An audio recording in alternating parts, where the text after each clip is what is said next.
নমস্কার বন্ধুরা, আমি পূজা। আপনারা দেখছেন পুমু ব্লগস। আজকের আরও একটি নতুন ভিডিও নিয়ে চলে এসেছি।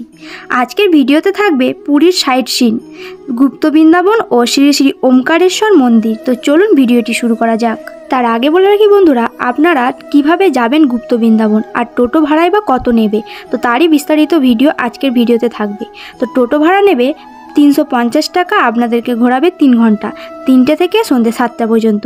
তো আপনারা প্রথমেই চলে যাবেন গুপ্ত বৃন্দাবন, যেখানে আপনাদেরকে 4টের সময় মন্দিরটা খোলা হয় এবং সেই মন্দিরে থাকবে 1 ঘন্টা সময়। 1 ঘন্টার মধ্যে আপনাদেরকে চলে আসতে হবে টোটোর কাছে। সেই টোটো আপনাদেরকে নিয়ে চলে যাবে ওমকারেশ্বর মন্দির, যেখানে আপনাদের সময় লাগবে 1 ঘন্টা। তো প্রথমেই আপনারা চলে যাবেন গুপ্ত বৃন্দাবন। তো চলুন গুপ্ত বৃন্দাবনের বিস্তারিত ভিডিও। এবার বলি মন্দির কতক্ষণ খোলা থাকে এবং কটার সময় খোলে, কটার সময় বন্ধ হয়। তো মন্দির সকাল 7টা থেকে দুপুর 12টা পর্যন্ত খোলা থাকে এবং বিকেল 3টে থেকে বিকেল 5টা পর্যন্ত। এখানে মোবাইল ক্যামেরা দুটোই নিয়ে যাওয়া যাবে এবং টিকিটের মূল্য থাকবে 10 টাকা। শ্রী চৈতন্যদেব যখন পুরীতে ছিলেন তখন এই গৌড়বিহার আশ্রমে এসে সাধনা করতেন।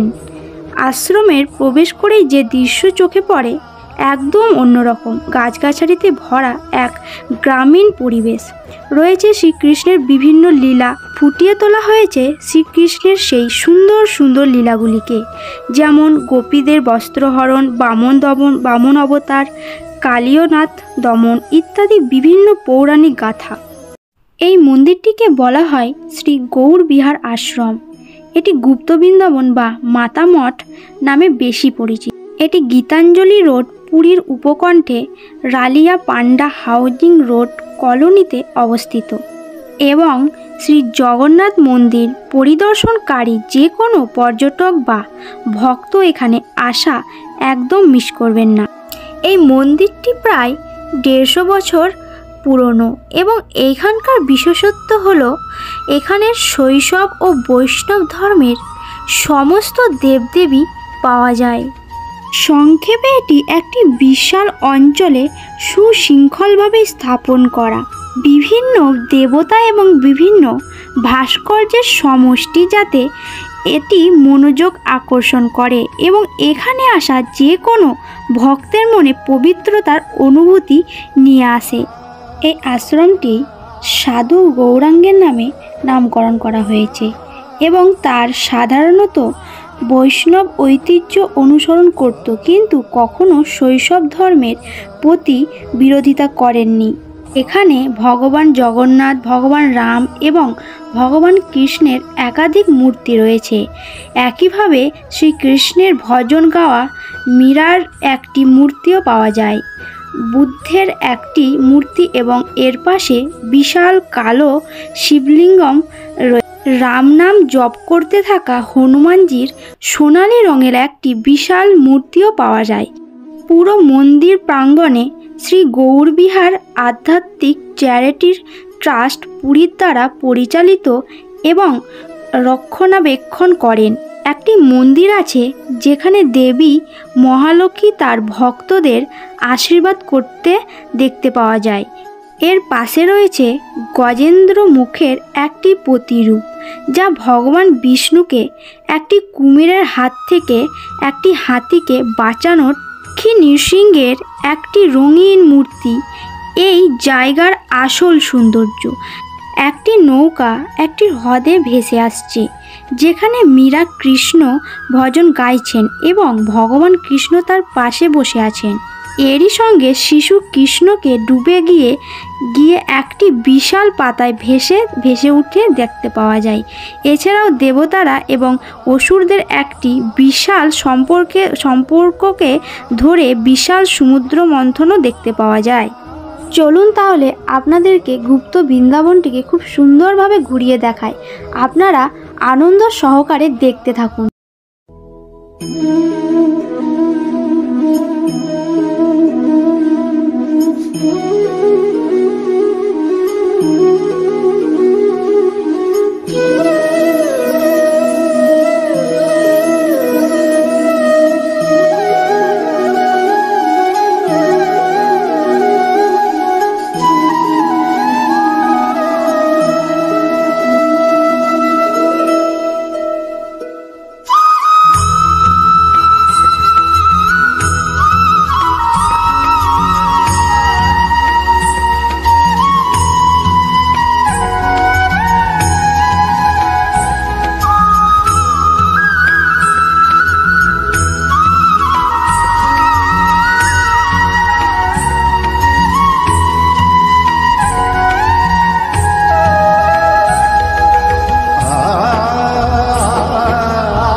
এবার আমরা চলে যাব ওমকারেশ্বর টেম্পল।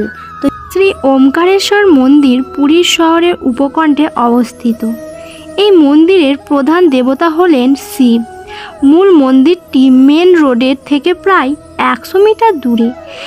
এই মন্দিরের প্রবেশের ঠিক আগে একটি বিশাল নন্দী মূর্তি একটি ছাদযুক্ত ঘেরের নিচে রাখা রয়েছে। বসার ভঙ্গিতে তপস্যা করছেন এমন ভগবান শিবের একটি মূর্তিও কাছাকাছি দেখতে পাওয়া যায়। এই মন্দিরে প্রবেশ করার সময় ভগবান মহাবিষ্ণু এবং মহালক্ষ্মীর মন্দিরে পাওয়া যায়। একইভাবে ভগবান নৃসিংহদেবকেও তার মন্দিরে দেখতে পাওয়া যায়। এখানে একটি ছোট্ট মণ্ডপও রয়েছে যেখানে ঐশ্বরিক ক্লাস এবং প্রতিযোগিতা অনুষ্ঠান হয়ে থাকে এবং ভগবান বিষ্ণু, মহালক্ষ্মী, গণেশ এবং রাধাকৃষ্ণের ছবি সুন্দরভাবে আঁকা আছে এবং দেওয়ালে রাখা রয়েছে। ভগবান রামের রাজ্যাভিষেকও সুন্দরভাবে চিত্র ও সংরক্ষিত। এখানকার একটি বিশাল গাছ রয়েছে যার নিচে একটি পীড়া পাহাড় বিশেষভাবে ভগবান নাগরাজের পূজা এবং উপাসনার জন্য রাখা হয়েছে। এখানে একটি ওমকারেশ্বর মহাদেব ধর্মীয় ট্রাস্ট অফিস রয়েছে যার কাছে ভগবান ওমকারেশ্বরের একটি মন্দির অবস্থিত। দেবী পার্বতীকে এখানে সন্তোষী মা হিসাবে পাওয়া যায়। সবথেকে আকর্ষণীয় হলো এখানকার 108টি জ্যোতির্লিঙ্গ সুন্দরভাবে সুশৃঙ্খলভাবে স্থাপন করা হয়েছে এবং ভক্তরা এটি চারপাশে যেতে পারে।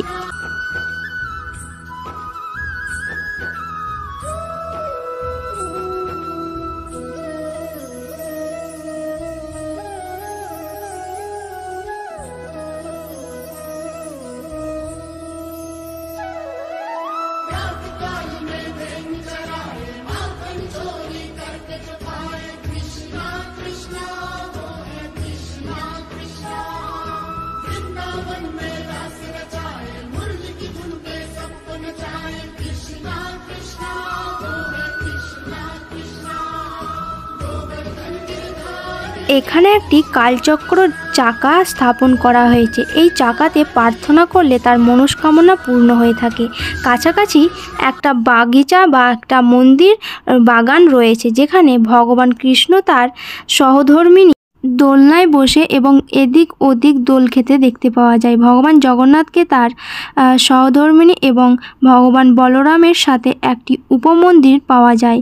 একই সঙ্গে জয় হনুমানের একটি মন্দির পাওয়া যায়। তো এই মন্দিরটি খোলা থাকে সকাল 7টা থেকে রাত্রি 8টা পর্যন্ত। আপনারা যখনই যাবেন তখনই খোলা পাবেন।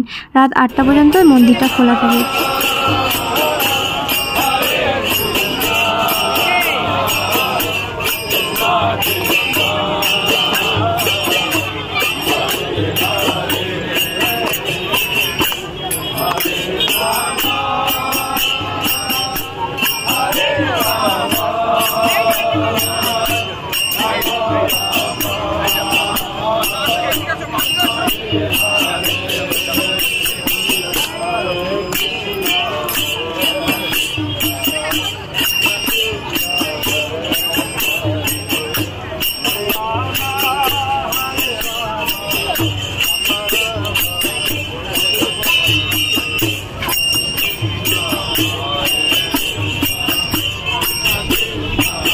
এই ছিল আজকের ভিডিওটি যদি ভালো লেগে থাকে একটা লাইক, কমেন্ট, শেয়ার করতে একদম ভুলবেন না। তো এরকম নতুন নতুন ভিডিও দেখার জন্য চ্যানেলটিকে অবশ্যই সাবস্ক্রাইব করে রাখবেন। তো দেখা হচ্ছে পরবর্তী ভিডিওতে। আপনারা ভালো থাকবেন এবং সুস্থ থাকবেন। তো টাটা।